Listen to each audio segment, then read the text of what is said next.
the refresh stone or whatever. I can't remember what they call it in here. But, ended up taking down that tower pretty quick there. And, oh, damn it. Joel, remind me, what is the name of the restoration? Is it restoration stone in here? Yeah. Yeah, restoration stone. I sound like such a noob half the time. But the restoration stone would have been huge on him, but of course that's such a massive item, and you have to have such a huge mana pool for it. He ended up going puzzle box instead, of course, like we just saw him die up there, desperately trying to throw his minions out to get that tower some damage. And Bloodhunter's going to get caught here. He does throw up his VKB and throws up his thorns, but he's going to die to poison, sadly. And, yep, the Legion team getting caught here. They're all going to go down. Sandwraith took a lot of damage, you know, to give the Legion team credit, but, you know, it's too little too late. By the time they get him down, their team's dead. Yeah, there's way too much of an exchange there in one direction. As, you know, they're still desperately trying. They were trying till the end there to go ahead and get that Sandwraith down.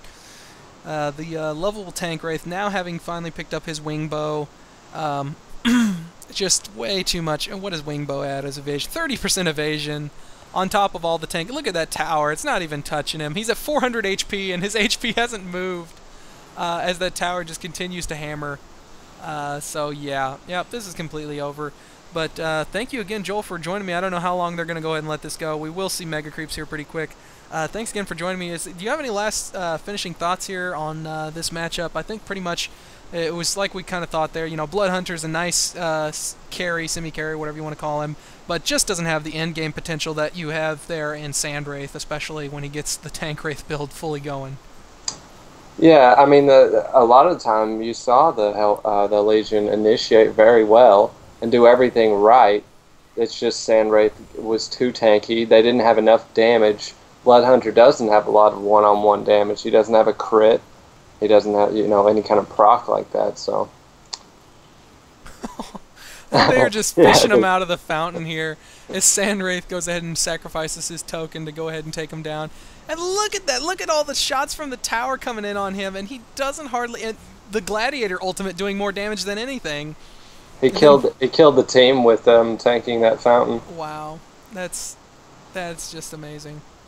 And finally, defeat being called out here for the Legion.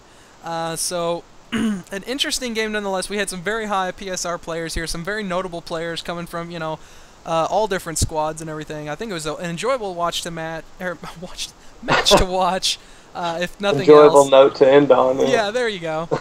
But yeah, I just think that really kind of got the game didn't end quickly enough for the Legion team to take advantage of their lineup that they had. I think that a lot of that was early to middle game heroes.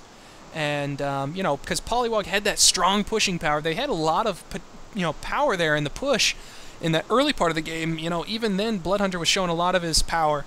But he ended up being, you know, 10 and 12, which really kind of shows you there. And Sandwraith ending up 26 and 14. And Wretched Hag finally ending up in a positive score as well. So the early game domination was eventually overwhelmed. And the Hellborn pulled this one out. So thank you all for watching. This has been minoxen bringing you another high-definition replay of Heroes of Newerth. I'll catch you next time. Goodbye.